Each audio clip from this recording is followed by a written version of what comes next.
The first book of Moses, Bereshith, chapter 1, first creation by Elohim.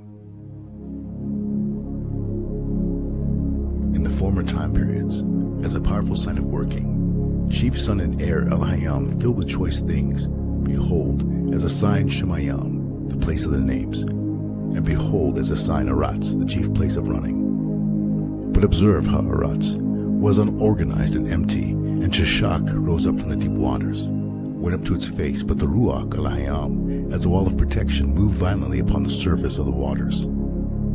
Elohim then declared, light he will exist, and light he will exist. And Elohim gazed upon that beautiful light, and Elohim made distinctive the light from the darkness. And to the light Elohim called out the name Ya'um, and to the darkness he called out the name Leah Laha. This was the close and the dawn of the first age.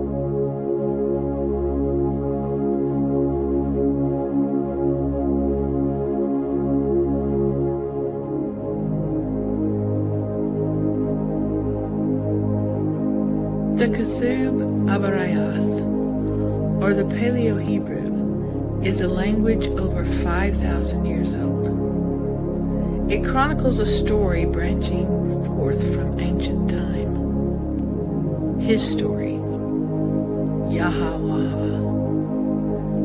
Walk into his story. Read the Paleo Hebrew scriptures.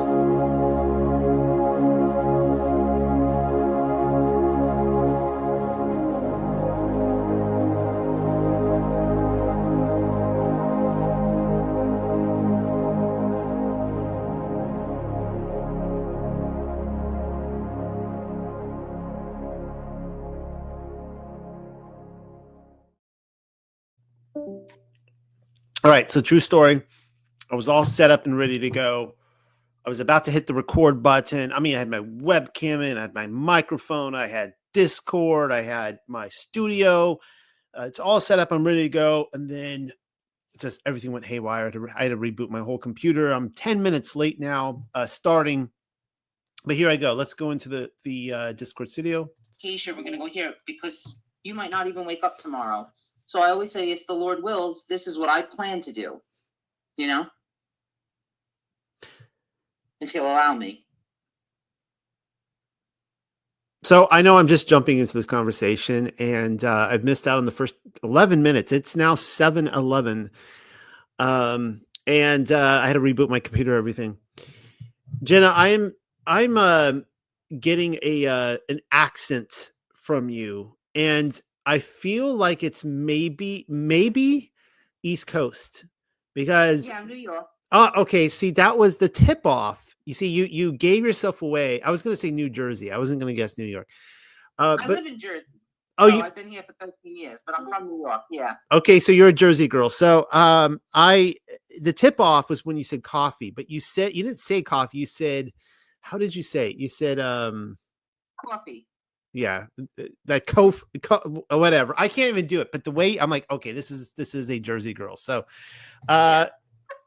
welcome everyone to the group. And we have a lot to talk about this week. I mean, I can't even keep up with everything in the news. You know, the big, obviously, news of the week was the JFK files have been released. I think there was originally like 10,000 pages released or docs released, and then like another like 13 or something thousand. Just an insane amount of paperwork that has been released. And you know, in some ways though, I feel like but then we got, you know, all the Teslas burning. We talked about that because it's just an insanity what's going on. We have the astronauts that have been released from space, I guess. I guess. Thank you, Elon Musk, for saving the astronauts from the NASA pool. And what was the other big one that we had this week? The pyramids, which I think, in my opinion, is the biggest news of the week. And I like the meme that you shared, John Q, earlier of the you know, the rabbi, the rabbinical character standing over there by the Wailing Wall, speaking to the microphone. You know, they know who killed JFK, whatever, talk about the pyramids or whatever, or show them the pyramids. You know, it is interesting timing for this phenomenal discovery to come out. We could talk about that a lot to cover. And of course, we have the TUC retreat coming up in a few days. I'll be leaving on Sunday morning to drive out there. Looking forward to seeing everybody. This will be the last time we meet. So for those of you who, I'll say this again later, we will not be meeting here next week. If you are not coming, bummer, we're going to miss you, but we're going to be having such a fun time. I only really advertise this with this community, really. And very early on, I did give it during my Torah portions. I talked about it because I figured that's also the community. But we're just going to be enjoying each other's company. It's going to be next Friday night. It's going to be Passover, and we're going to be having fun with that. So we will meet again here in 2 weeks, and I'll be back on YouTube in a couple weeks. So let's talk about it. What's going on with you guys? Sorry if I interrupted anything. If you guys were having a mind-blowing conversation that I came in on. No, just talking about not worrying. Oh, okay. Well, do you want to talk about it again, or we? I mean, I didn't want to intrude on your conversation. No, I mean, I'm good with it. We were just kabutzing while we were waiting, but it was good conversation. If I ever have a co-host, Jenna, I need to bring it. We'll call it like the unexpected coffee talk, and because I need that New York spark. You need the edge. Because I've been saying, Rebecca's not here tonight. I've been accusing Rebecca. She grew up in Tucson, but I've been accusing her of being a New Jersey woman for a very long time, which she never responds to. But she doesn't have the accent. But she won't take me up on that offer. All right, so let's talk about, Lisa. You asked about the pyramid, and this is like. It's not, as being as much talked about, obviously, as the JFK files. I don't know if there was anything really that I saw shocking in the JFK files. I think it's just big news because it's been 60 something years at this point. A lot of these have already been released. My understanding is that, but they were just had redacted parts, and they've basically showing the full thing now. With the pyramids, it's mind blowing. I mean, what's going on? What they apparently discovered in the three main Great Pyramids is that the largest pyramid, it's the coffee. I should need to say that with a Jersey accent. Has these 5 cylinders underneath it that. And get ready for this. Apparently, these 5 cylinders go 2 kilometers straight down into the earth. 2 kilometers. I mean, the first time I saw that, I'm like, that can't be. I mean, it's not that I can't believe it. I'm just like, that has to be a typo. That has to be. I can't believe, that I can and I can't. So these cylinders go down about 2 kilometers, and they have interconnected tunnels within. And then at the very base, they have something down there too. So apparently people could live 2 kilometers under the earth. And this is some ancient tech, right? Here's one thing that I'm happy with this. And I don't mean to step on any toes. I got so sick and tired of the whole Napoleon built the pyramids theory that all mud flooders are apparently supposed. Like I would say something other than that fact, and people would come and write me like, Noel, haven't you heard that Napoleon built the pyramids? I'm like, no, Napoleon. There's no evidence that Napoleon built the pyramids. I mean, he was framed. Napoleon was framed. But clearly, I think that if this is genuine, this talk is going to go away. That I don't think Napoleon in 1812-ish built these massive 2 kilometer cylinders down into the earth. And so this takes me back to Seth. That Seth is my theory that I've been going with for years, and based on texts that I'm reading. And of course, I'm not the only one, is that Seth built the pyramids before the flood. The Shem finished them afterwards. And this is Melchizedek property. And it goes back to the original pharaohs as well, Isis and Osiris. For those of you following along in the Travels of Noah, you're going to see it for yourself that they originally aligned with the Melchizedeks. They were righteous king and a queen. They were definitely friends of Melchizedek, and it was after Osiris's murder at the hands of his brother Set, which I actually highly suspect was the Scorpion King. The Scorpion King was his brother Set. Came up from the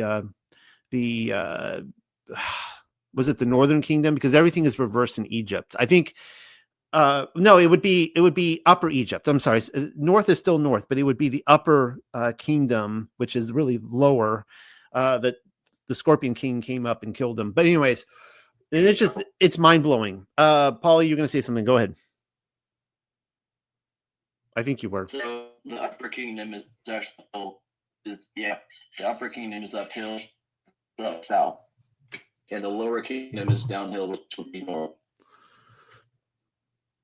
Okay. I just know that direction. Yeah. I just know directions are always turned around in Egypt. Anyways. That being said, at least that is apparently the way they discovered this or, came out with it just like right now, is they took some scans of the ground and that's what they found. They found underneath these massive cylinders and tunnels. So if that turns out to be true, that's pretty mind blowing. We don't know how long ago this was discovered, if it was just recently, if they knew about it, if it's already been pillaged and plundered. If not, you have to wonder what's down there, right? And I don't even know where they're going to go with this narrative now, because that it just blows the whole top off. I mean, like if you validate that there is these massive underground tunnels that go 2 kilometers down, you are going to be validating now a lot of this mud flood research and like all this ancient tech. I mean, what do they do with that now? They've spent so long trying to explain how these caveman type people can build, these pyramids with sticks and levers, that I don't know how they're going to explain this now. Yeah, I was wondering if all that was underground when they built it, so they excavated all that and then filled it back in, or if the bottom of that massive complex used to be ground level. Well, that's I guess the next big question, right? I mean, but building 2 kilometers up, I mean, if they were, I could almost see them drilling. I could see them drilling easier than I could these cylinders that are 2 miles high. But who knows, right? Obviously, I don't know. That is definitely the question. True. Either way, it's a phenomenal feat for what we're told were, barely coming out of the cavemen age. Yep. And again, just to reiterate my point, so that it wasn't lost, is that the Egyptian culture, as far as I'm concerned, was it was hijacked. I do believe that the pyramids were Melchizedek. And it's interesting that when you go look at the pyramids from that, it's interesting that these pyramids, they started out grand and they just got worse and worse until they became like dung heap piles. Like the last ones are just these mud piles, and they just stopped building pyramids because they lost the know how to do it. They could not compete. And it should be the opposite, right? It should be that we should be able to get better and better and better at technology, not worse and worse and worse and worse. But this ties in with the giants and the Nephilim and all that kind of stuff, how mankind was getting smaller and smaller, smaller, so on and so forth. So John Q, while I have you, I'm curious. Okay, well, I want to, bring up the Teslas real quick. And for those of you, maybe a lot of you guys follow the news more than I do. So I mean, I'm busy with my work, and I know you guys are busy with your work. I'm finding the burning of the Teslas to be total like madness, like liberals unhinged, the ultimate example of wearing your emotions on your sleeve. And so all across America, really the world, but specifically North America, because we know that like Germany is going against Tesla and stuff, but in North America, Tesla it's American parts, American car for Americans. It is the most American thing. They're also you're more likely to be a liberal if you own a Tesla because you care about the environment, and you're trying to whatever, right? How dare you, whatever her name is. And so these liberals are going unhinged. They're like burning down dealerships and spray painting, and I can't even think of her name right now. It's going to come to me. I wrote a paper on her so a long time, a while ago. So Greta. Yeah, thank you, Greta. Yeah. And so what's crazy is that, these Teslas have security cameras on them that a lot of these doofuses don't realize. They obviously haven't. I think most of the people tearing up these Teslas actually haven't really done their research. They're maybe kind of mindless zombies. Some of them are still in the security cameras, like still wearing their masks from COVID from 2020. So they don't realize that. And I'll be frank, I didn't realize this until the news cycle. I've never been interested in Tesla, but they have cameras on all the time. Even when the engine is shut off, there's nobody in it, no keys, anything like that. It still runs. So all these people are being documented going up and keying the cars and stuff like that. But here's the irony is that most likely they're doing this to other Democrats. They in their minds, they're thinking Tesla, oh, that's Trump. We're gonna get the MAGA crowd, and they're just tearing up fellow liberals' cars who bought those because they thought they were saving the environment. So it's a similar irony to the liberal women who went on a sex strike. I don't know if they're still on it. I haven't seen if they're still on a sex strike or not. I assume they are because I haven't seen that it's been announced that it's over. I think that lasted about 5 days, honestly. Because of the men voted for Trump, so therefore they're on it. What's hilarious though is the men that did vote for Trump wouldn't want to have sex with them anyway, and the men who didn't vote for Trump, those women actually really, even if they weren't on a sex strike, wouldn't want to have sex with them anyway. So that's very ironic. Just like the Tesla thing, it is. Just, I don't know, it's gold, meme gold. Well, it's the ultimate example too of the people doing this. Well, there's two types of people doing this. So let me clarify. There's the what I call the doofus crowd, right? The ones still wearing the mask and stuff. These are the people who tune in to CNN every morning, or maybe they pride themselves they don't go to CNN, but it's the same difference. They go somewhere else, and they're just told this is how you will feel today. This is what you will be more. This is what you will have your fake moral outrage about today. Like this is it this week, right? And so they just go and respond to it. But the other part is that there is probably a clear organization going on here, a George Soros type of organization of people who are paid to go out and terrorize. You talk to any if you were to go up and talk to any brainwashed liberal about this, I almost guarantee you, if you bring up that it is terrorism, that what is happening with the burning down of the destruction to property of Tesla, probably if not the first thing out of their mouth, within a minute or so, they will just say J6. J6. It's just going to roll out. Yeah, but J6. And it's like, no, we're not talking about J6. We're talking about what is happening now, right? So that being said, I saw today, there was the in the news, the possibility. I don't think it's going to happen, but the theory that in the news cycle that Israel could have a civil war. I've been seeing these rumors everywhere. We all knew that, America could have come to a civil war. That's still not off the cards. England, Britain, one of the top war strategists for the UK, he came out in a podcast, and he says he gives it 5 years if nothing changes. If they go in the trajectory they are, that he said the UK will have Britain will have a civil war, and I would not be surprised if we see these type of events break out. The reason being is that the opposition is so desperate to destroy the anti-New World Order, whatever the new, the Trumpian world order is, whatever you guys want to call it. I don't know if it has a name yet. And they want to bring back the Obama-Clinton era New World Order that was, they were gearing up for that or going in that direction. It was already here, but, they were going in that trajectory, that they're going to, the only thing they know is to bring order out of chaos.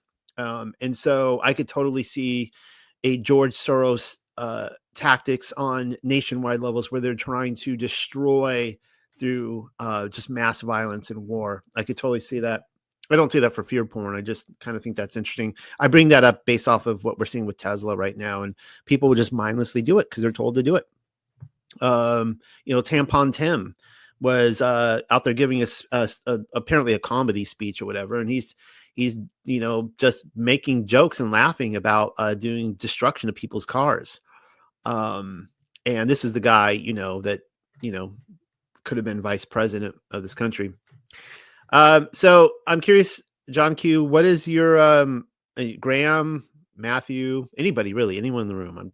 What is your guys' take on the JFK files?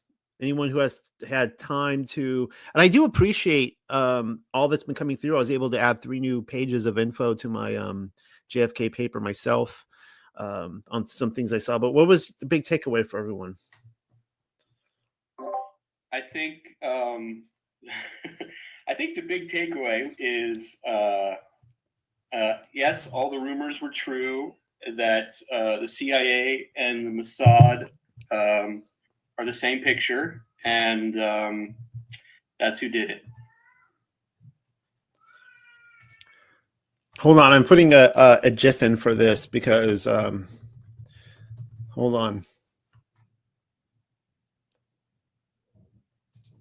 Okay, yep, there we go. One of my favorite lines of all time. It's true, all of it. Yeah, and I don't. Tucker Carlson called it, I think, a couple months ago. He had some. He talked to some insiders, and they said that is what would come out, that Israel was, Mossad was responsible for it, and it is fascinating. And just one of those things like, they would, it just made total sense that the very day that came out, what was it, like Tuesday or something this week? It was like the next day, and John Q, you shared it, that the main like anti-Semitism website, whatever, they actually passed, they said the new standard for anti-Semitism, that you're an anti-Semite if you make any connection between Jews and Israel to the JFK assassination. And they're basically saying is that if you actually read the paperwork and you just come to, connect the dots, connection, just, you put 2 puzzle pieces together and you see that there appears to be a connection. And it's not just like a puff of wind either. I mean, like the top of, I actually wrote in my paper, I could pull it up. Well, you actually, you guys can't see the screen right now, but those who watch the video afterwards can and see where to go and find it. It's very clear that the top CIA, the director of the CIA, was working with Mossad on this. And so, apparently we're all anti-Semites now. It's official. If you weren't already, I think that I've probably qualified myself according to their rules and regulations. But if anybody here thinks that there is any connection with Mossad to the JFK assassination, you are now an anti-Semite. So the reason I say that, and I find it quite thrilling, is that this is just that kind of full retard lunacy that the world is going into, where, again, like one of the things that the left, And I talked to, I think was it a week or two, about how Governor Newsom of California is trying to change his rhetoric because he understands that they have the losing position. Is that they just went down this spiraling path of lunacy, and they thought that the world would follow them, and they just kept exposing themselves more and more. They don't know where to go. It's the same thing with this anti-Semitism. Like they are showing how crazy this whole thing is, this anti-Semitism rhetoric, by passing that. So I'm kind of glad they did, and I'm glad it's out there, and I hope they make a big deal about it. And people who didn't even think about looking at the JFK files are like, wait, what are you talking about? Like, why am I anti-Semite? Why would I think Israel? Oh, because you're referring to this, CIA documents. Okay, that's interesting. I hope that they keep making a big deal about that. It's the same thing that, the legacy media kept saying, you're a misogynist, male chauvinist, racist, fascist, Nazi if you don't agree with us, which just caused more and more Americans to go like, okay, I'll be a fascist, misogynist, male chauvinist, sexist, whatever you want to, Nazi. If you're gonna keep accusing us, like, I'm gonna call me that, and it just exposes them. So I hope that they make a big deal that now everyone in the world is now an anti-Semite, and that will just end it. It'll just kill the whole discussion.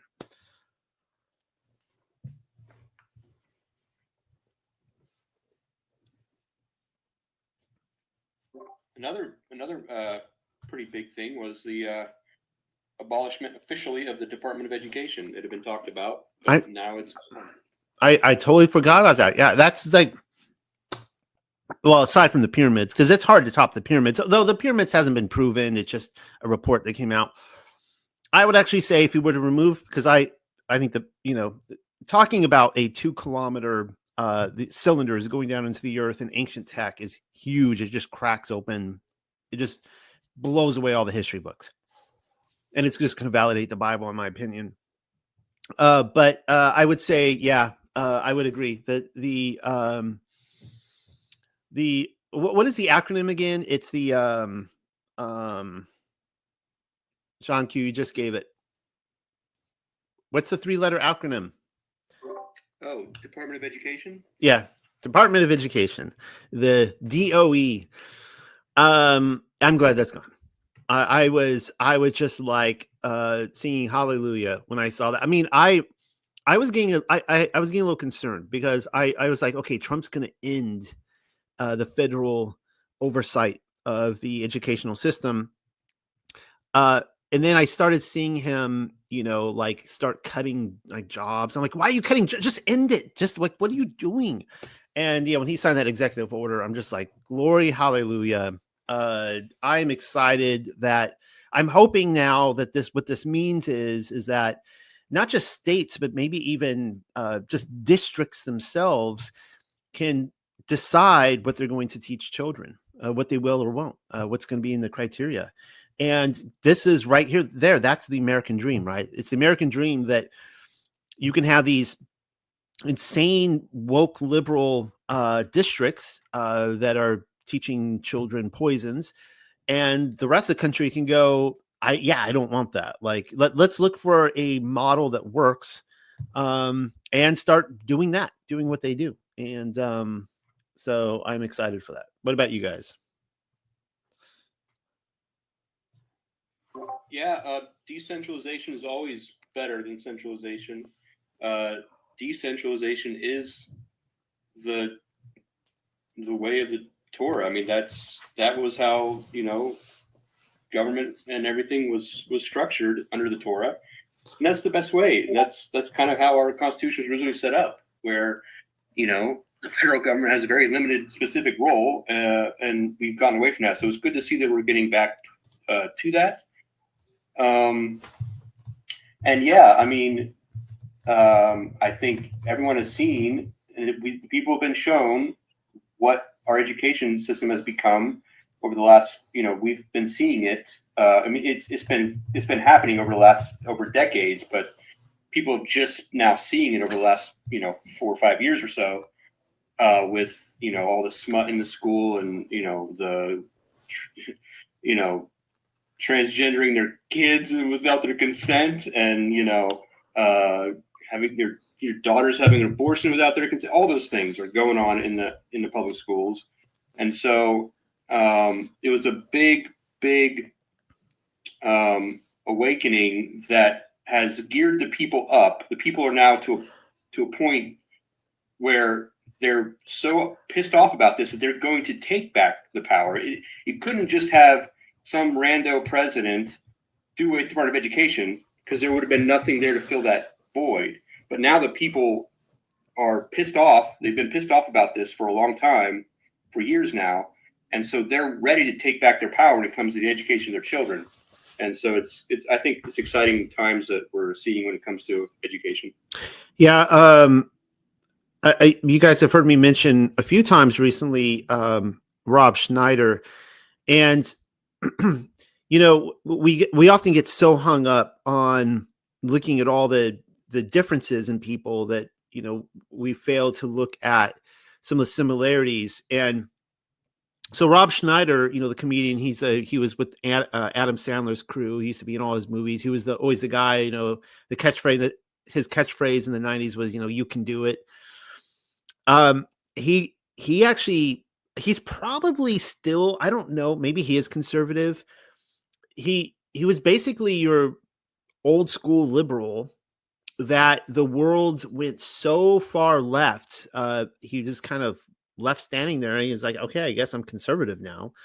But he left California to raise his children because he had his children in public schools, and he realized all of a sudden that it was through Newsom, I believe. It could have been the governor right before him, but they severed all ties with the parents. It was basically you enter a contract, really, it's a relationship between the government and the child, and the parent was cut out.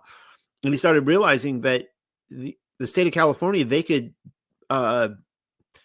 say things to his children, or the child can confide in the teachers, and he would know nothing about it. And he's like, nuts to this.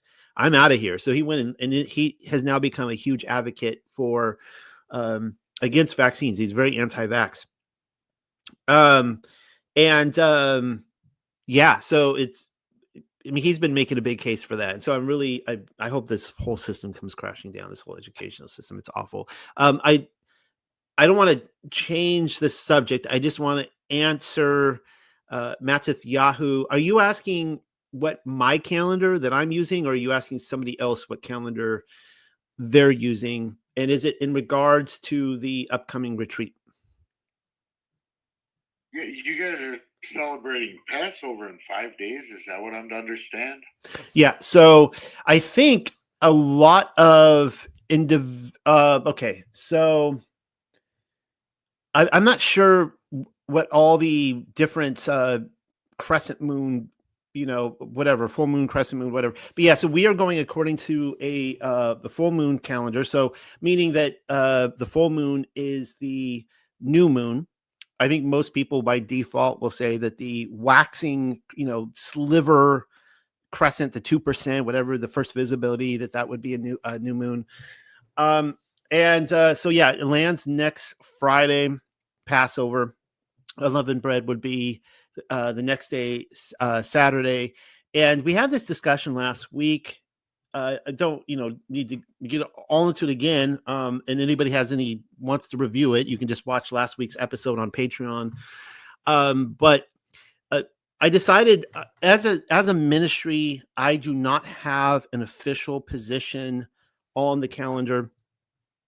And I have decided, I will say that I have decided this last week that, I'll open up my own personal investigation on the lunar Sabbath again. I'm willing to look into it. I'll be looking at Troy Miller's work probably in a couple weeks or something. I don't know which direction I'm going to go, but I'm willing to look at it.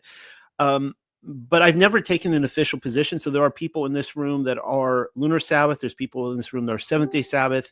And when I say that we're a Seventh-day ministry, it's kind of obvious because, every Friday before Sabbath, every 7 days, we're having our meetups.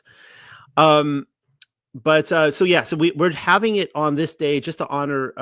I chose to go with Pamela's calendar this year, and she's the one she's in the room right now. She's the one that translates the Paleo Hebrew, and I just made it easy. So it's not me as a ministry leader coming out and saying this is the correct calendar. You got to keep it this way. It's just you got it. At the end of the day, you have all these different Passover dates, and you just got to go with one. And what I love about Passover is I actually enjoy the different calendars that people are on.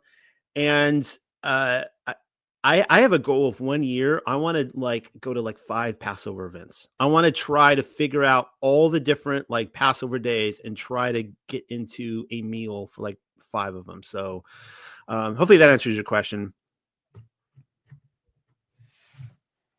Yes, it does. Thank you very much. I myself am on the Zadok. New Year starts next week. It's based on the summer solstice. So I don't study calendars myself. I'm kind of praying about it a lot, but yeah, it's I'm under the impression that none of us can be under the right calendar because it's supposed to be a 364-day year, and our year is 365 days. So no matter what calendar you're on, you have to adjust at some point, either at a 13th month, at an extra week, at an extra day, and just somewhere along the line. So I think something got screwed up somewhere along the line, part of my French. But yeah, so. Yeah, thank you, Pat. The Zadok calendar has a lot of my interests. I point this out a lot. I see the most historical residue in the Zadok calendar, just amongst the Christian culture, the Goyim, if you want to call them that. And I see the most millennial kingdom residue with the Zadok calendar. So it's the one that really has my interest a lot. Again, though, I don't know myself. So it's up to you guys what you guys want to talk about tonight. We don't need to go. We spent an hour and a half or whatever discussing the calendar last time. Did anyone else have any thoughts on, I don't know, news cycle this week? Do you have any theological questions? Yes. My turn? It's your turn, Jenna. Okay. So I have been seeing lately this guy that I'd never heard of before. His name is Aaron Apka. I don't know if anybody's ever heard of him, but he's been popping up on my algorithm on my newsreels on my Instagram. And because I just got introduced to this guy. His name is I think Wesley Huff or something like that. And it's funny because I'm watching the both of them debate, and Wes Huff is for the fact that obviously that Christ died for us and that we have sacrifice, but we're no longer obligated to the law, that Christ fulfilled it. And this guy, Aaron Apka, is saying that the law still remains, but that there's no sacrifice, and that Jesus didn't die, and that he didn't celebrate the Passover, and that God's desire was never for sacrifice, but obedience to the law. And I'm wondering if anybody has ever heard of these guys yet, or is it just me? Or so I know Wes Huff, and I follow him for his knowledge of textual criticism, but not his theology when it comes to the law. right. But the other guy, I've never heard of him, and I never heard of that position either, honestly. But I don't know how you would justify that, honestly. If I'm understanding you right, Jenna, okay, so the second guy says that Messiah never died, he was never crucified. Yeah, he's saying that. I mean, he's totally putting his own thoughts into the scripture and using things that God does not desire as saying that that's why it didn't happen. Like he was saying that, the first sacrifice in the Bible, Wes Huff was saying was that God killed an animal to make tunics of skin for Adam and Eve. And this guy's like, well, that's not what it says there. And he's like, I understand that, but you have to understand that without the shedding of blood, there's no sacrifice for sins. And so he's saying, but it doesn't say that there, and you can't just put something into the text that's not there. And he's like, the first person to ever make a sacrifice was Jethro, and God never asked anyone for a sacrifice, and he's saying that sacrifice I do not desire, but mercy and obedience and love. So he's like going all on just like the love, love, love, without the greatest form of love, which is sacrifice. And I mean, I'm all over his reels, like, you know, typing in scriptures and everything. But it's so funny. It's like, where do people come up with this stuff? Well, I will say this about analyzing anything within the Torah, and you guys are free to agree or disagree with me on this, is if I were to make a statement about what the sacrifice is, or, you know, whatever was put onto Adam and Eve, and I came up with an opinion based on something else in the Torah, if someone were to come tell me that I'm adding something that's not there, so the way I believe Moses wrote the Torah is you got to take Genesis through Deuteronomy as one complete. It's almost like if you were to if you were talking about Tolkien and you were to refer something in Return of the King, but it's actually in the Fellowship of the Ring, and people are like, oh, you can't put that there because it's like, no, you can, because it's the complete story, and you're looking at this context of this one book that was cut up into 3 separate books. And so what Moses did is that leading up to Sinai, you could look at Yaakov and Esau. You could look at Abraham and Yitzchak. You could look at Sodom and Gomorrah. You could look at all these different things that happened, and or you could look at Ham uncovering his father's nakedness. And the problem is, all these people have they're like, what does that mean? What does it mean? It's been generations of people asking the question, what does it mean to uncover his father's nakedness? It's like, well, if you read a little further in Moses, he tells you what it is. Right. It's explained. So it's almost like Moses is setting up all these moral dilemmas, and he's showing that that clearly the Torah pre-existed Sinai. Like you see that with the 7 pairs of clean animals going onto the ark versus the 2 unclean. And then it's fully revealed at Sinai, and you could see how all these situations played out beforehand. So that's just my analysis of the Torah, is that we can take the law itself, going from Sinai in like Exodus 20-ish, going all the way up to the end of Deuteronomy, and we could point back to Genesis, or we could move forward in time and show how that plays out. Does anyone else have any thoughts on that? Well, I was saying also, like how John, the Gospel of John and the Genesis, like they parallel each other, right? So I just think it's funny that God made a coat of skins, a tunic of skins for Adam and Eve, and then here you have John the Baptist coming on the scene, and he's wearing camel skin or camel hair as his clothing. So I'm like, oh, well, maybe it doesn't say it right then and there, but he had to make this skin from something, and people did wear tunics of skin. And so, like, I kind of like, try to do it like that. But yeah, when you, I don't want to throw you off, because maybe it was animal skins of some sort. But when you get into the Aramaic Targums, when you get into the book of Jasher, you actually find out that the clothing that this tripped me out the first time I read it in Genesis 3 in the Aramaic Targum, that they he basically took the serpent skin and he covered Adam and Eve in that. And this same clothing that Adam and Eve wore is what Ham stole from his father Noah, and then of course Nimrod got it himself, and that's of course in the book of Jasher. So I mean, yeah, I don't know if I were just using just Genesis through the Hebrew on its own. I'd have to look at that, Pamela. I'd have to see what it says in there, just based on, yeah. Oh, so he made the clothing out of the serpent skin. Okay, I didn't know it was the serpent, but I figured it had to be another type of skin. That's what I personally believe, and that's what it says in the Aramaic Targum and other sources like Jasher. But if someone wants to argue that Yah went and killed a lamb or a goat or something, he could have done that too. I mean, I wasn't trying to make an issue of it. Oh no, I don't care either way. I just figured, he wouldn't use the word skin if it wasn't a skin, right? Like it's not. He would have said, "I've made it out of cotton or something else. I am really, I have to say, I would be thrown for a loop of anybody who says that the Torah abides, but Messiah never died. He was never crucified. Right. You've listened to his stuff. What is his position on that? Like, how does he explain that with the Gospels? If you can, I don't know what you know about his position.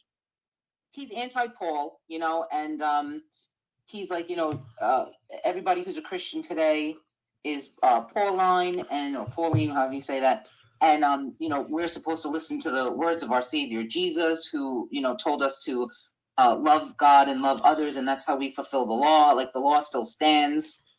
And so, like, I write a couple of things. Like, he's like, Paul never met Jesus. And I was like, well, he kind of did on the road to Damascus.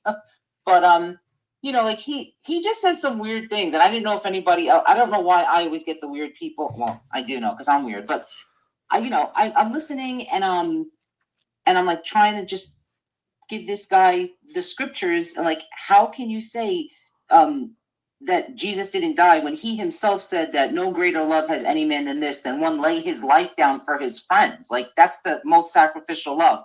But he doesn't answer me. All his groupies do, but he doesn't. But he believes the law's intact. So yeah, so I encounter a lot of those individuals because I really enjoy Mary Magdalene research, and I told everybody that when I started it from the ground floor up, I started with Pamela, just a conversation, and I hadn't read any of that other stuff, and I just making case scripturally. But I've come to the point now where I've started branching out and looking at some of the other research out there, and I'm not surprised at all that most of these people pushing that he had a wife believe that Messiah. A lot of them believe he never died, not all of them, that he maybe escaped. And of course, they don't really believe that he was the Torah is meaningless. He wasn't really, divine. He was just a dude. And he never resurrected. If he did die, he just died and that was it. And I'm like, what's the point in all this? Like, if you don't believe that he is the Son of God, that he died and resurrected, that he reigns as King of Kings and Lord of Lords, who cares if he got married or not? Like, what is your point in spending your life researching some dude who just got married to a woman 2,000 years ago?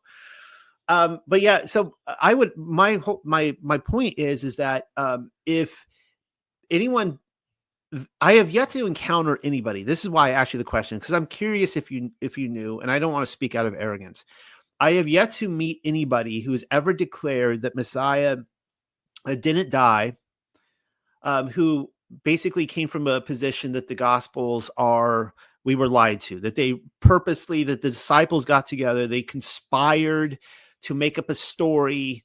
Either he died and didn't resurrect, or he never died and whatever, but there was like some sort of, the Gospels themselves are not trustworthy. There was some sort of conspiracy that happened, that some people invented the whole story. And it's like, well, then at that point, then what's the use, right? Again, right. What's the point? That's what I said. Why are you in this? I said you're throwing out half of the Bible if you're saying that the sacrifices are meaningless or that they didn't happen. And he's like, well, that wasn't what God desired. Like he said, I think he brought up like Zechariah. He brought up, Jesus when he said, sacrifices of the blood and bull and goats you did not desire, but a body you prepared for me. And I was like, exactly. He didn't want the animal sacrifices because that only covers sins, but the body was prepared to completely forgive sins. Those were just a shadow until he came. So now in the just to let you know too, if in the a lot of the anti-Paul crowds, and there might be some anti-Paul in here, it is generally you are going to bump into this if you throw out all Pauline doctrine, right? By the way, Peter does say that he's atoning sacrifice. He says that he's an atonement. So I can definitely go with what Peter says, though some people will say that letter was written by the Catholic Church later. But within the I'm just giving this as information. Okay. I'm not like, trying to slam any anti-Paul people, but I know, because I remember I had these conversations back in those days, was that he was just like, he did die, but he was just murdered. Like it wasn't any kind of sacrifice or anything like that. He just, like, like Isaiah was sawed in half. All the other, prophets were killed. Oh, Pamela, did you want to say something? Thank you for all the updates. Praying for all of the things. Okay, Pamela, you have a hot mic, just so you know. I don't think that you're trying. Okay. So there are individuals out there who will advocate that he really did die. He was crucified. It was a brutal, and he did resurrect. But like there wasn't like an atoning sacrifice in his death. He was just murdered. And the fact that he was truly the Messiah, the Son of God, shows that he resurrected from the dead. So there is that view as well, floating around out there. And that generally is going to happen if you do throw out Paul, then, you're not going to have a lot of that, that kind of theology that is popular within Christianity. Yeah, so I wonder if they read Isaiah. I wonder. So if Yahushua's death on the cross was not a sacrifice for our sins, I wonder how then the wages of our sin is paid for. Then, like who pays that? Okay, so he said that the way that your sins are forgiven is the same way that Jesus said that. If you forgive others their sins, your Father in heaven will forgive you. That's what he says, because that's what Jesus spoke to the disciples. Wow. Yeah. So he's totally ignoring whatever he wants to ignore and taking things out of context, whatever he wants to take them out of context. But this thinking, I just realized it hit me. I'd heard it, but I had not ever heard it from a Torah following person. So that's why I was caught off guard. But I have heard it from people who are very much anti-Torah, and that whole thing comes from the Yahweh is Satan ideology. What specifically are you talking about? That he didn't die, or what? John, what's the connection? That God wouldn't. God is love. They ignore the fact that God is also just.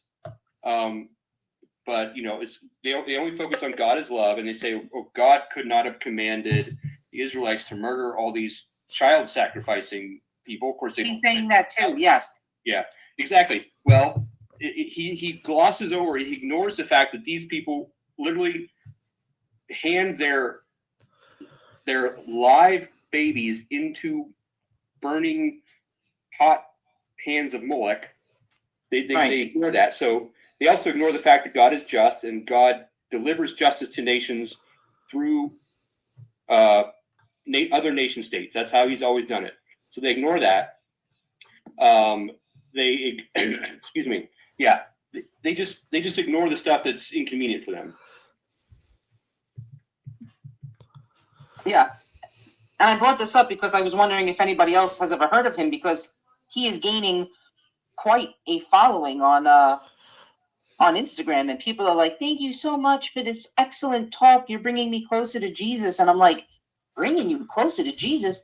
You don't even know that he died for your sins. You're just thinking that he's telling everyone to go around, just love everyone. Love covers all. There's something that we're not supposed to love. The Bible says, do not love the things of the world. And so we can't, it's just, I don't know. It's just crazy. Yeah, well, I wouldn't be surprised if a lot of the people responding to that are, I wouldn't be surprised if they're not real people. Like they're either paid or they're maybe I don't know. It's very, very new agey. I mean, I had never heard this before, and I was just like, oh, okay, it's time to defend the gospel. Yeah, it sounds to me like one of these contrived, controlled opposition type of things to actual Torah movement. Personally, my I don't want to give you any advice, Jenna. I'm just going to speak for myself that I would think that would be a complete waste of my time. Like if I were to go over to somebody else's podcast, whether it's on X or wherever, and they're making some comments, and I'm just going to go over there and try to argue sense into people, whatever my version of, whatever I hold to be true. It would be a complete utter waste of my time. And I would rather focus on, you've heard me give probably the business model before that, 30, 30, 30. You generally, like, you open up, like, I don't know what it would be, maybe a coffee shop, right? And a New York coffee shop. And that like 30% of the people are going to love your product, 30% of the people aren't sure, 30% of the people are going to hate your product.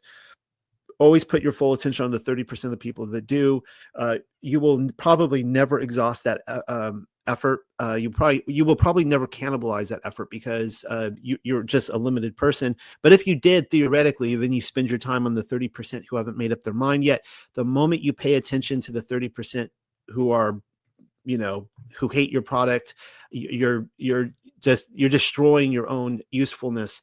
That's so that's just my advice. Like, I'm not giving you advice, but I'm giving myself advice.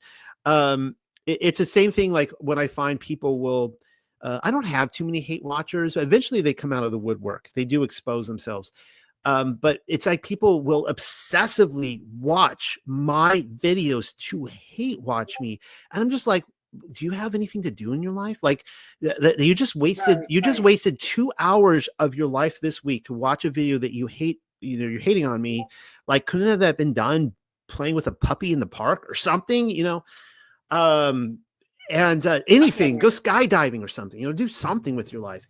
So I anything that, like, if anyone out there, you see something that's drawing you, it's like angering you and drawing you into, that kind of thing, just find something that is productive, that can better yourself. I do enjoy, so I do enjoy hearing, because I like a lot of different ideas. I don't get angered by a lot of ideas and different theology like a lot of people do.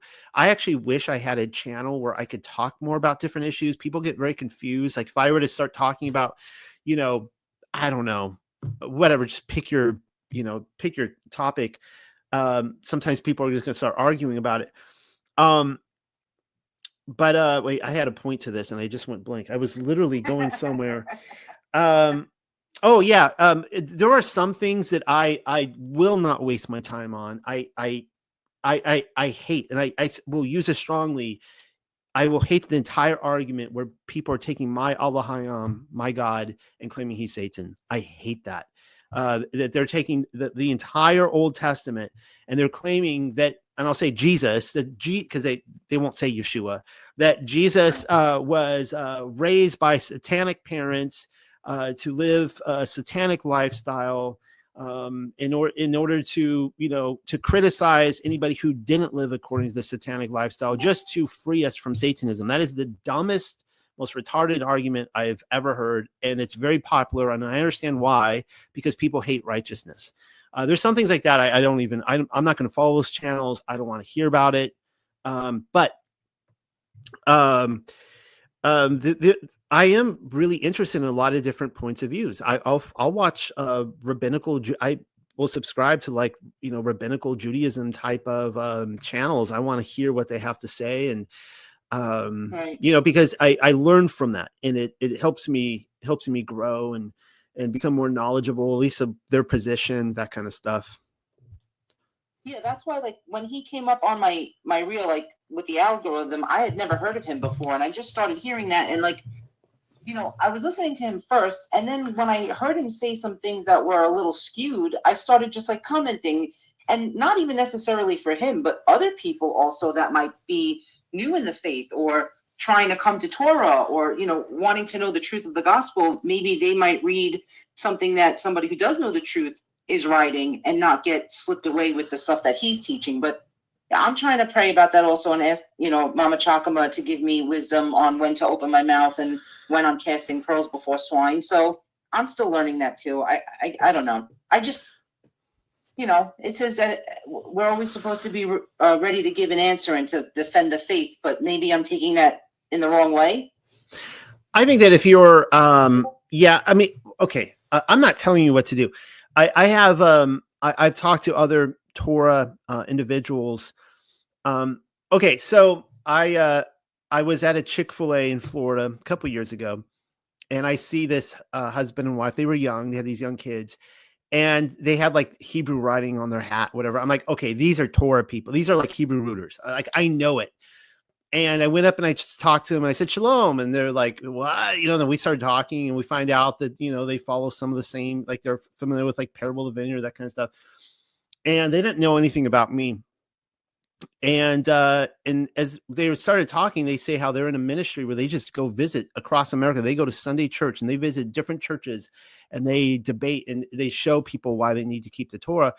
And I'm just thinking, oh, okay, well, that's great. But I'm thinking, I'm thinking this is a complete waste of time. It would be a complete waste of time for me to do it. But it was kind of as they talked to him more and more, I quickly learned once they found out who I was and stuff, they never spoke to me again. I actually tried to text them and they wouldn't get back to me, because they were just, they were just very, they didn't have a lot of depth. It was kind of like, there's just not much, difference, Christianity, all good, that kind of stuff. Yeah. So I don't know.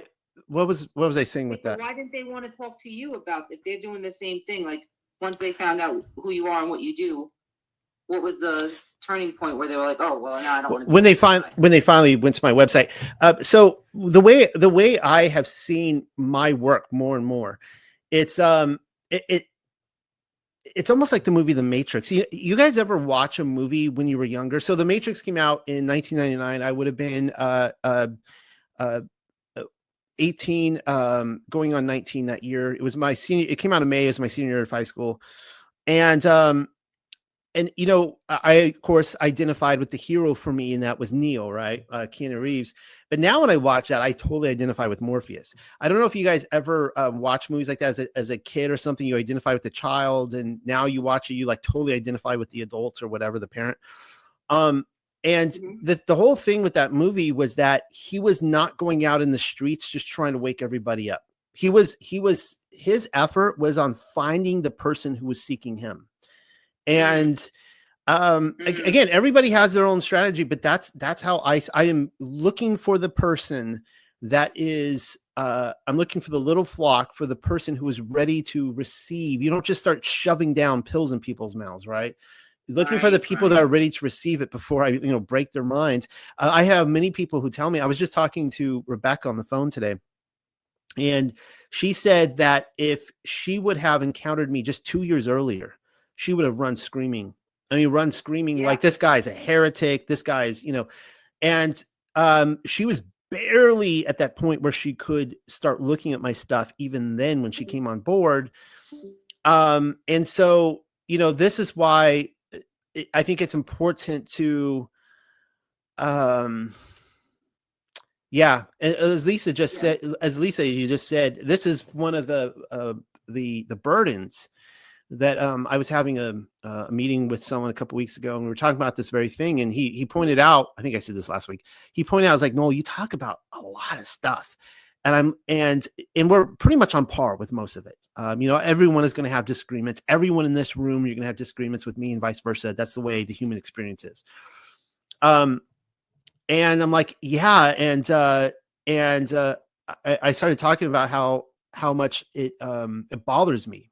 And he understood what I was talking about. Cause I'm like, I was even when, Pamela, when you were on last night, I was, we were kind of like, Pamela would be like, this text comes from the Middle Ages. And I'd be like, wink, wink, on the other side, like some of you guys knew what we were talking about. We were trying not to be specific about things that scare people off. But the thing is that these mysteries from heaven are very personal to Yah. And, wisdom, for example, the fact that we have a mother in heaven, that is something that is incredibly personal. And I am of the belief that it is Yah himself, or we could say Allah Hayam, who basically caused humanity not to believe in this stuff, that he actually hid this stuff because he's like, look, this is precious to me. I don't want you trampling all over this. So if you're not ready to receive this, I don't want you to receive it. You got to seek this out. And if you seek it, you will find it. It will still, that's kind of an generalized phrase, because at the end of the day, we still seek things out and we're all going to disagree on things. The Sabbath day is the calendar is one of them, where you have all these people truly seeking it out, and they land on very, very different calendars, and they all claim that Yah was one to reveal it to them. But Can I say something back? Can I say something back, you guys, to the discourse on YouTube or Instagram or anything of that sort, especially with these communities that believe certain things, and being able to have an answer for everybody? I got pulled into a bunch of stuff, and a lot of you were very helpful and like showing me like, oh, they believe this and they believe that. I'm like, what the world? Stuff I had no clue about, right? Because I could get sucked into things. And I started vetting every single thing. I'd watch every single video, as much as I possibly could, and then take notes. But I have a canned response now. Like, I have a canned response for, if they say this, then I say this. If they say that, then I say that. I pray this, I pray that. And it's very, like, I have it in a note, and I just go to that note, copy, paste. And then the fruit of that, sometimes people will message me and find me, and I'm really hard to find because I literally only have, like, YouTube and Facebook that I don't use. But people will find me, and they'll DM me and be like, hey, can I have a conversation about this? But having a specific response that you respond to every single time, you're consistent and biblical, and then you have that response, and you don't feel like you have to waste your time taking too much time to come up with something new. So yes, I highly advise not arguing on the internet, but having that canvas. Right. Yeah, like I would have never been able to handle the Ruach HaChadesh being wisdom if I wasn't seeking in the scriptures for God's truth. And then when I came to this knowledge while reading Proverbs 8, I was like, oh my gosh, is there something wrong with me? Is this blasphemous? Does anybody else see this too? And I started looking up online, and I went to YouTube, and I saw other people, and I was like, oh my gosh, like, this is not something I was taught in the church. This is something that I read by reading 8, where wisdom was like, I was there before he even formed the foundation of the earth. And that's how I found the unexpected cosmology. So like, I was seeking the truth, and God brought me to a place where I was able to receive it. But if this was a year ago, I'd be like, oh, this is blasphemous. This is terrible. This channel, this is going to hell. But no, like, I get that. And I really am learning that, because I'm like a spitfire. So like, when I learn the truth, I don't want to just hold it. I want to share it with everyone, but not everyone's ready to receive it. But I definitely think we're kindred spirits in that way. yeah, I want to like shout it from the mountains, like this glorious news. Yes. But there's a friend of mine from the church that I just left, and she calls me, and we talk like once a week. And every time she has a question about the things that I'm learning, because she's like me, she's a truth seeker, and she's a question asker. We're like machines when it comes to that. And she was asking me today about the Torah and about, eating clean and everything. And I brought her to scriptures, and she's like, I can't disagree with you. Because she's like, oh, look, when the sheet was revealed down to Peter, God said all food are clean. And I said, no, you got to read that whole thing in context. If you see, first of all, he asks himself twice, he ponders in his mind what the vision meant. And then once he got to Cornelius's, he says, oh, for God has showed me not to call any man common or unclean, not the animals. And she's like, I never noticed that. I said, yeah, because the pastors just, pick out scriptures that they want and then just say, see, you can eat meat. And then she goes to the point where Jesus was like, oh, but what about where he said, it's not what goes into your mouth that defiles you, but what comes out of your mouth. And I said, well, what's the whole thing in context? He's talking about washing your hands, not what foods come into your mouth. And she's like, oh, wow. She's like, I never knew that. She's like, so like, these things really are still in effect. I said, yeah. Jesus said he did not come to abolish the law. And he said, until heaven and earth pass away, not one jot or tittle is going to pass away. And she's like, wow. She's like, that's amazing. And then I said, and when you go to church on Sunday, I said, I want you to ask your pastor these same questions and see if he brings you to the Bible and gives you the scripture, or if he just says, oh, no, Christ did away with that. We don't have to follow that anymore. And then just walks away. She goes, I'm going to do that. So she's seeking. So she's ready to receive the answers. So I understand what you guys are saying about that. I got to tone it down a little. So excited. I had Michael's in the room and his friend Dan. I'm hoping to bring them on in a couple of months again. And tomorrow's 322, Michael. Tomorrow's the big Skull and Bones Day. I'm a little disappointed they didn't drop a video on 322, but they chose another day to drop the next video. But anyways, I say that if you guys don't know the context of Michael and his friend Dan, I brought him on, and he came out of Freemasonry. And there's some interesting kind of patterns that the Freemasons have that ties in with, I would say, just learning in general, not just the occult or the mysteries, but we have this idea as soon as we hear somebody's a Freemason, we're like, I don't know what most truthers think. It sounds like they all know that the earth is flat, and the millennial kingdom happened, and who shot JFK, all this kind of, well, we all know who shot JFK now. I guess I can't, that's outdated. I can no longer use that. But that's actually not true. Most people who join Freemasonry, they're just, on the spaghetti fundraisers, and they're to party. They're not really there to actually grow and learn. And it actually is very hard to ascend through the ranks, and you have to be very disciplined. And so in the ancient mystery religions, if you guys watch that, read the paper that I came out with, I did read straight through it for a video on where I talked about the matrix and the 7 degrees of the interior castle and how that plays out with the 7 firmaments of heaven. Same thing, guys. The first degree, when you first quote unquote wake up, the first degree is actually the most dangerous. It's called well, it's not the most dangerous, but allow me to clarify that in a second. It's called the raven or the crow. And what it means is that when you have just woken up to the reality of this world that you've been lied to, and so now you have a head up above everybody else. It is a position that's filled with a lot of pride, and you're a crow or raven. You just caw, caw, caw, and you're flying. You have you could look down at the earth and you could see all the normies down there, and you're trying. This is where you go and you burn bridges, and you destroy relationships, and you try to wake everybody up.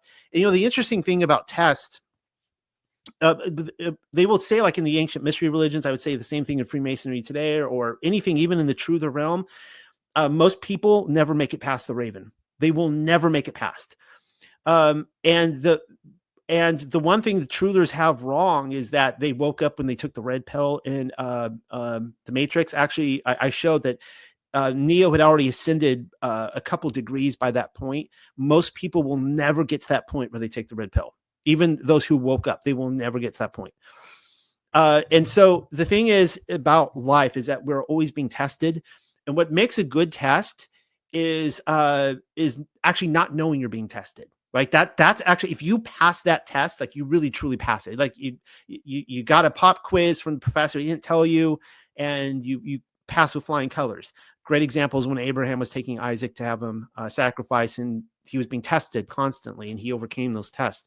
And so one of the ways to overcome the raven degree is to actually, they will tell you, the ancients will tell you that it's you have to find a good teacher, and you have to come into that teacher. You have to submit yourselves to that teacher and to his teachings, and stop and lose the pride. You got to lose the ego, and everything, and you're better than the normies, and this and that and this and that, or else you will never be advanced. And so it is interesting that the Masonic structure and a lot of these others are all kind of based on these realities, the way the world really works. It's the same thing with the tires in heaven. What I've read, according to the visions of Paul, most people will never, ever, ever leave New Jerusalem. And New Jerusalem, this is the context that's already come to the earth. Most people will never get to go to paradise in the third heaven. That is for a much littler flock. So there's the bigger flock in New Jerusalem. They will not get to go in paradise, but even still, there's going to be less people that go up to the higher degrees. Yeah, so that's just something to think about. Everyone out there that I say that you have to seek people out, and those that are willing to learn. And this is going back to what I was saying about the burden, that I just kind of put things out there, and I kind of a part of me hates that I do that, or I shouldn't say hate. I strongly I get frustrated because there's some people I don't want to know about it, and I personally think that's maybe one of the reasons that Yah is putting a shield over this ministry. And I've been at it for a long time. I should have 120,000 subscribers by this point, and I have I'm sitting right now just like 5 under 20K. You guys have probably heard how like I make 20K. I'm like celebrating, and the next day I'm like slash down 10. I'm like, like I'm stuck here. I'm stuck in 1999 limbo.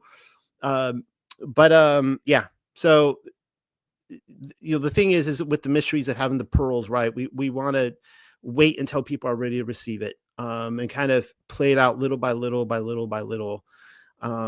And I personally think, really, obviously, for me, the big one is Sabbath. I'm not talking about whether it's lunar or seventh day at this point, just, getting off the Roman, recognizing that the fourth commandment is not being upheld in Christianity. And that's the Pandora's box. When you open that up, it just, if you can get Christians on these 2 points, that unclean food, there are unclean things that should not go into our body. We could throw vaxes into that. It's not just pork, but just there are still unclean things we don't want to put in our body. And the Sabbath is the mark of Yah. Boom. That just opens everything up. And the other big one is the flat earth. If you can get people to understand what the Bible says about the shape and the fact that the earth is motionless and it's not spinning on its axis through a vacuum of space, that just blows everything up. You can include artificial colors, artificial flavors, preservatives. I include all that. It's not so much of a list of what not to eat. It's more of a list of foods. So if it's not in the list of foods, you shouldn't eat it. Thank you. I'm going to be hopefully talking about that tonight. I'm going to be talking about green eggs and ham. And, Sam I Am is one of the great villains in a literary history because he snuck into every nursery and has basically seduced children through peer pressure to eat pork. And the eggs wouldn't be so bad, except it's probably green dye in those eggs that they have been brainwashing children, to eat those Fruit Loops, right? I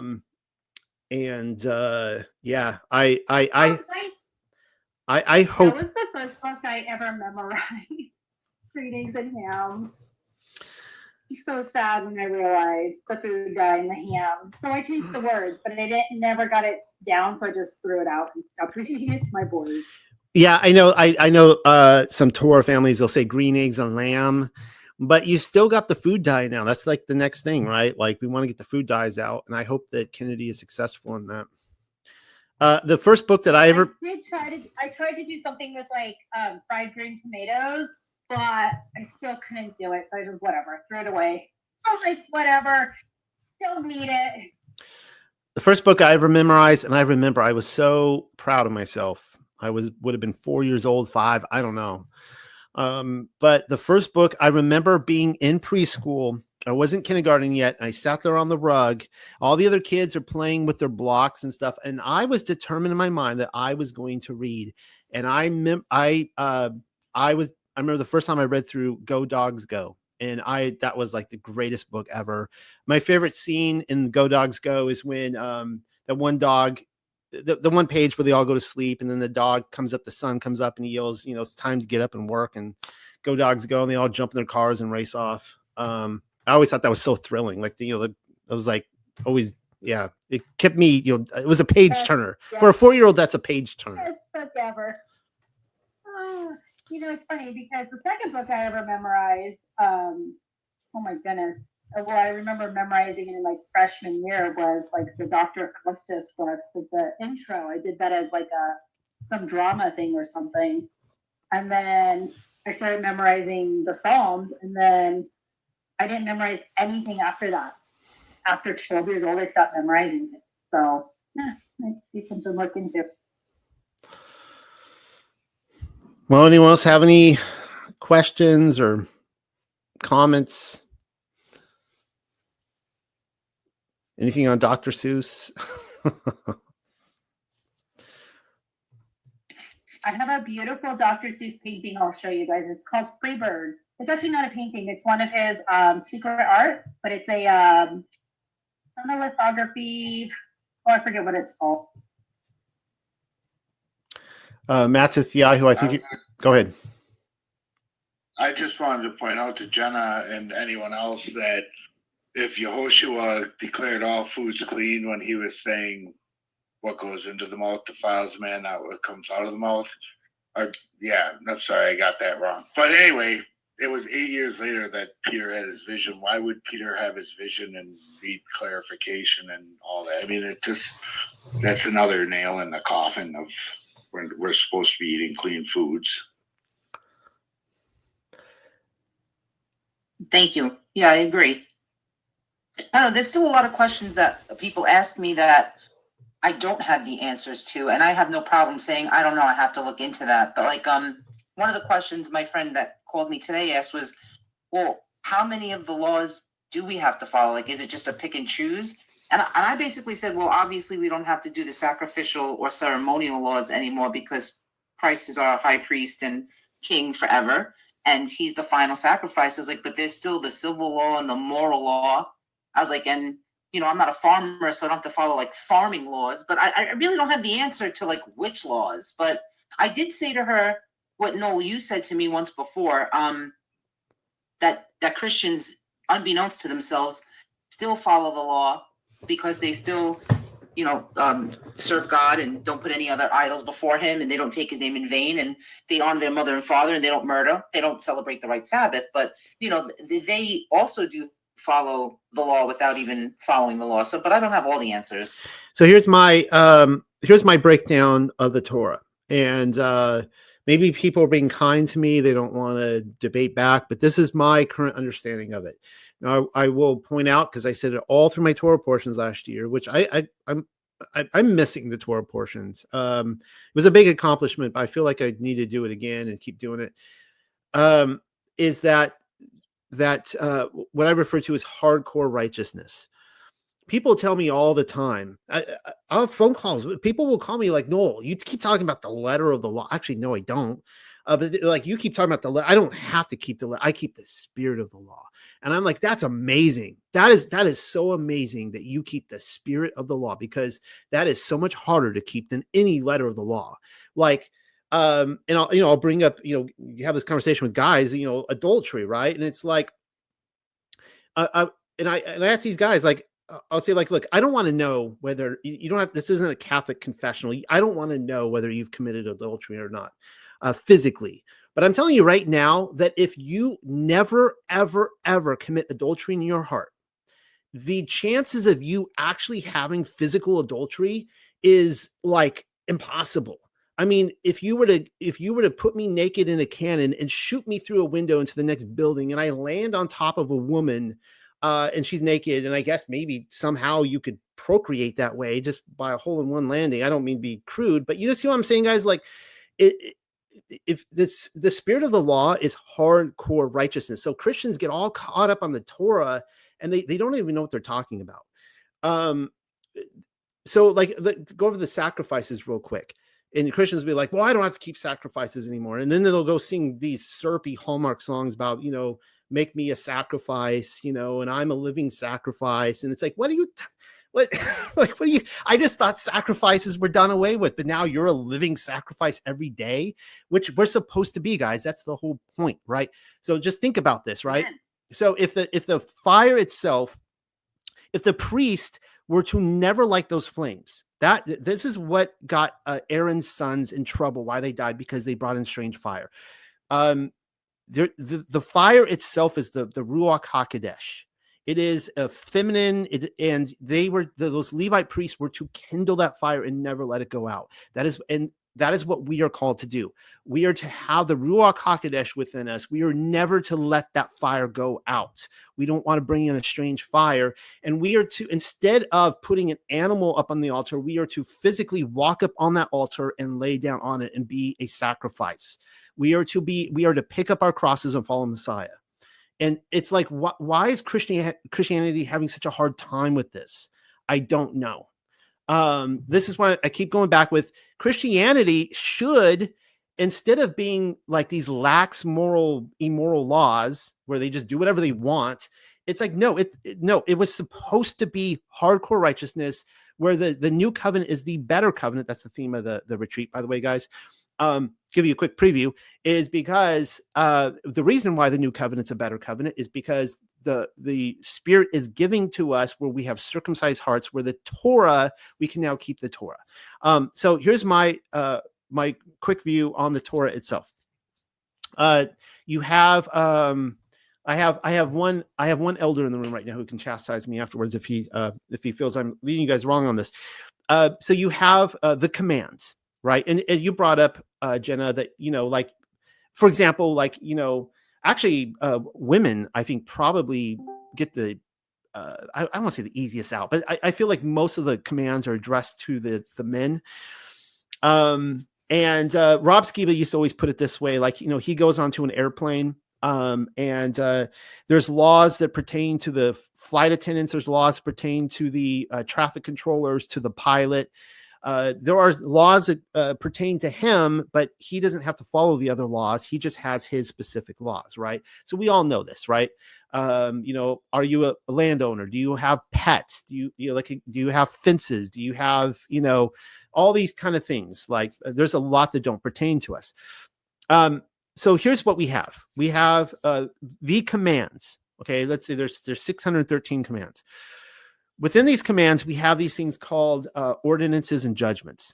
Now, my theory on this is a theory, a working theory that I have yet to disprove, and people haven't challenged me on this. I wish they would. You have I see judgments as commands, or basically almost like natural law. You have something called natural law that all the Gentiles, all the nations are to keep to. So when Sodom and Gomorrah were judged, they were judged for breaking his judgments. They weren't judged for eating pork. They weren't judged for not wearing tassels. They weren't even judged for not keeping the Sabbath. But I question whether the Sabbath is a natural law or not.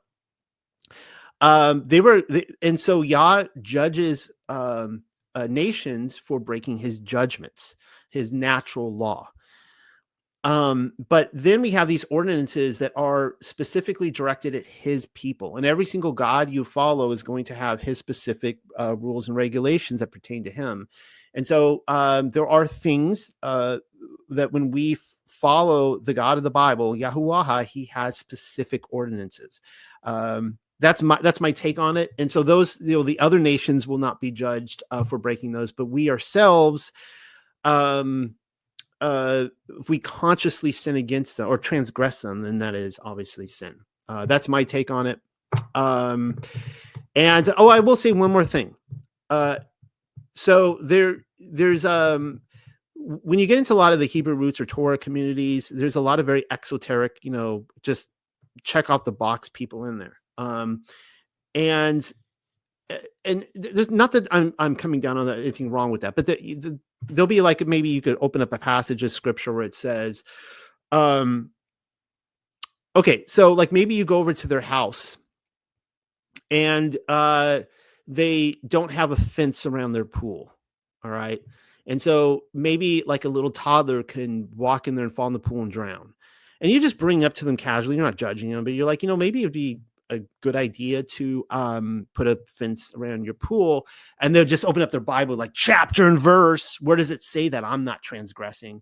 And it's like, well, okay, but I could point to you a passage where it says to put up railing around the roof of your house. And so how do you take that principle spiritually and apply it? Like, the reason you would put up railing is so people don't fall off your roof and get hurt and die. And you are liable for that. You can argue whether civilly, criminally, or whatever. But how do you take that and apply it to all of life? How do you say, I care for my neighbor so much that I don't want him getting hurt, that I'm going to, yes, there's not an actual law that says to put up a fence around my pool, but maybe that's a good idea. Maybe that's a good idea because I don't want other people getting hurt. And so that is what I see the Torah as a transformative document that is there to create that true gnosis, and understanding, obviously Yah's character and how he would apply it to all of humanity, really, like different cultures and things like that. So hopefully that makes sense for everybody. If you guys disagree, let me know. I got a few minutes before I got to get ready to go onto YouTube. Wait, I have one more question. Thank you for that explanation. So the other question that she asked me was, like, especially, let's just say in regards to the clean and unclean food, what the purpose of it was. And I was like, I really don't know. I was like, my thing is that if the Lord commands it, I just want to do it because I'm so thankful for what he's done for me. So do we know like the purpose or the reason for these things? Is it for health reasons? Is it just to keep us set apart from the rest of the world? Is it to just obey him? Is it all three? I don't know. I didn't know the answer. All three. I always explain it, if you eat, Yes, all three. you will get the blessing of health. If you disobey that and you eat what's outside of his list of foods, you're going to get the curse of, they're much more likely to get the curse of disease. So that one's pretty straightforward one, where other ones aren't. You don't get that judgment right away, like honoring your mother and father. If you dishonor your father and mother, you might not get judgment right here on earth, but then you have to answer for that in the afterlife when you're standing in front of the great white throne. So yeah, but in the old covenant, if you dishonored your father and mother, you got stoned as a kid, though. Wasn't that like instant right there? Well, let me jump in on that real quick. So, I do believe that the capital punishment of stoning, there's a spiritual application there. And so people today go, oh, well, we're not stoning anymore, I'm good to go. Actually, no, I think that could follow us. That could be the judgments in the next life. There's a lot of reasons to want to be chastised and punished by Yah and help in this life rather than the next. But in that context of the children, that's not the people who hate the Torah point that all the time. It's like, no, it's not saying your sweet little adorable 4 or 5-year-old that like, oh, they talk back to me. That's it. Let's take them out and stone them. I mean, the context here is like imagine, because I've seen this happen a lot. You have these parents who are, I'm in my 40s now, but they're in their 40s, 50s, 60s, whatever. And they still have their children who are in their 20s or 30s living home with them. I'll give you an example. I remember back in California, there was a pastor of a church. And I had nothing against this guy or his theology, but I would not attend his church because I went to his house and I knew his son. His son's name was David, and he was in his 30s. And I walked into his room one time, and it was wall-to-wall porn, just boobies everywhere. And this guy was doing drugs and stealing, and his parents were allowing him to live there. It's like, no. Like there comes a point where your children obey your rules or they're out. And it's like, if they don't want to be in a covenant relationship, and they're still living in the land of Israel, and yet they are there to pollute other people. It's like, no, these people are given a chance to leave. Like, you can go to Rome, go to Alexandria, go wherever else you want, go to Babylon, go live there, go live your life of sin. But if you're going to be here in the land, polluting this land and the people here with your filth, yes, there will come a point where you will be stoned. That's how I see that command playing out. I don't see it like, oh, my sweet little 4-year-old girl, did something naughty. I guess we have to kill her now. No, we raise our children, we discipline them, and we teach them to fear their parents. And know that with that law, the parents had the final say, right? They're the ones that would bring that forth. So yeah, you're absolutely right in that it's in that context. And doesn't everything have to be on the account of 2 or 3 witnesses? Yeah, well, yeah. I mean, obviously, this is a rotten individual where the people come together and maybe they talk to the parents. I mean, you can't just drag someone out and kill them. You have to have the elders. You go, before the council, and they're like, yeah, have you seen that? He's selling drugs in front of our house. He's pimping out girls. He's deflowering virgins. Have you been to his room? His parents don't care. We've talked to them, and you got 2 or 3 witnesses come forward, and we're like, yeah, like it gets serious at that point. Yeah. There was another thing. I have to leave in a couple of minutes. There was something else, Jenna, you brought up that I was going to address, and then we talked about the children. You were talking about something else. I had someone had explained it to me like this, or gave me this analogy before, where the law is a fence around the playground of life, and if you have a fence around your playground, you don't have to worry about accidentally chasing the ball out into the busy highway and getting hit by the car. You're free to enjoy the playground and run around freely as long as you stay within those boundaries. And so it actually gives us freedom in life. It's not restrictive. It's actually, it keeps us free in this life. It keeps us alive. Whereas, if you ignore those boundaries, you're going to get hit by the car. I will say this before I head out. I was going to talk about the animals, and you had asked a question about the clean and unclean animals. And to me, when I came over to the Torah and I recognized that there are clean and unclean animals today, it made the Bible just crackle with life. I mean, just animation. And just go out and observe. I mean, a lot of you probably live on farms or whatever, and you just go out and observe clean animals. We're talking about animals with split hooves and chew their cud. Look at cattle, look at sheep, look at goats, look at, whatever. And then contrast that with like buzzards and vultures and, things like of those nature. There is a complete separation between these animals. And it's, like when you look at like all the bottom feeders and you recognize that Yah created, he created vultures and buzzards to be the cleanup crew. They're the ones to go, with the roadkill, and they go and they clean it up. They are nature's cleanup crew. They're not intended to be eaten.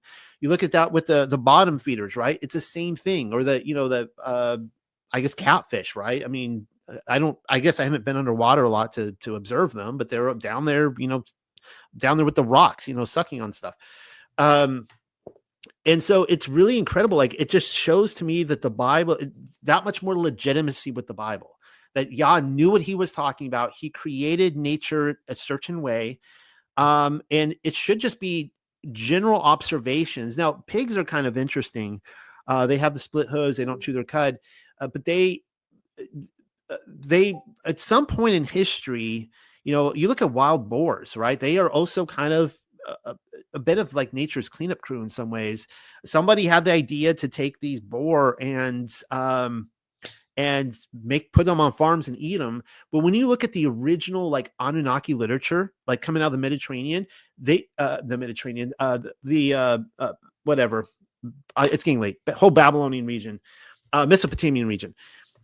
They will tell you that sheep actually originated from heaven. They actually came down from heaven. They are a heavenly creature. They were never, evolved on this earth. They did not, and it's like, that actually makes a lot of sense. It makes a lot of sense that these creatures, they couldn't, they were never really designed to be necessarily wild animals. I know we have wild goats and stuff like that.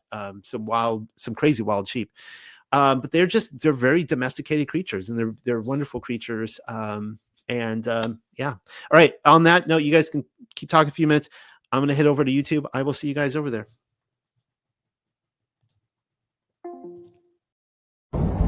This might just be me talking to myself. If you see this, then you're blessed, because I've allowed you in my inner journey.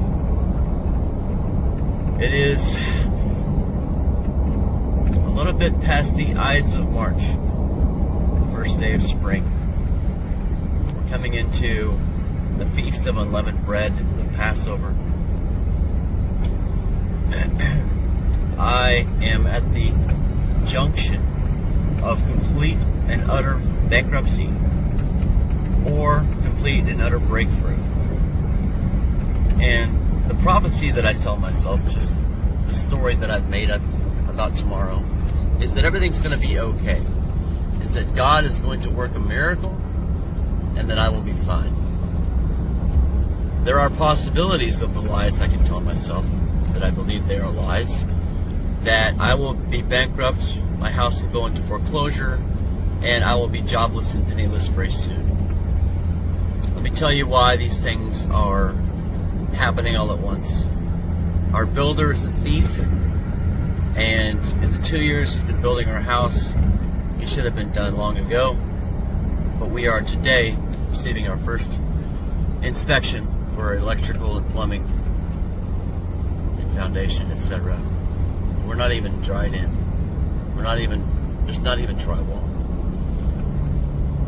Yesterday I received news of my lawsuit against the company I work for, that they are willing to pay my medical bills and a pittance over that, some $3,500. 500 of which my attorney will, with a steep discount, give me for his services. He'll take it for his services.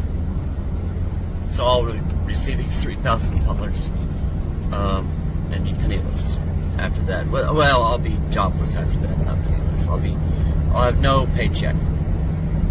Excuse me.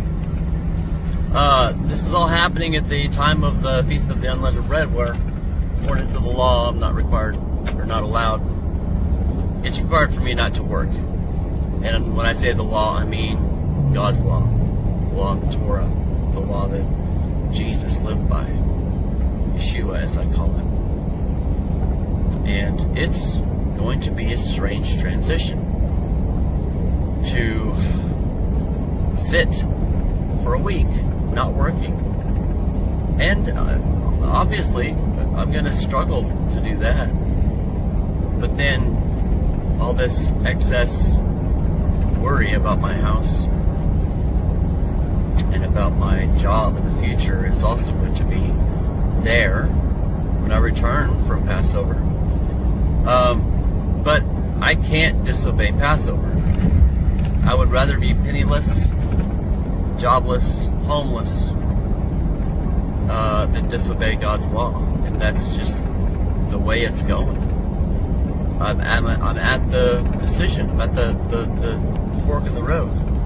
Speaking of forks in the road, this is my exit. I'm at the fork in the road where I have to choose to obey God or chase the money.